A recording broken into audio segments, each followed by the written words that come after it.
padung ang tuo ko na ma-surprise ka sa akong dala na iyong paborito.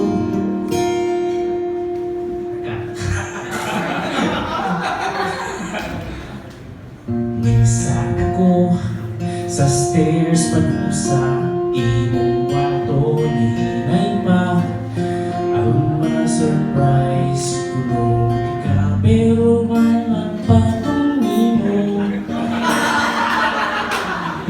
Ingon pa ka na friends yun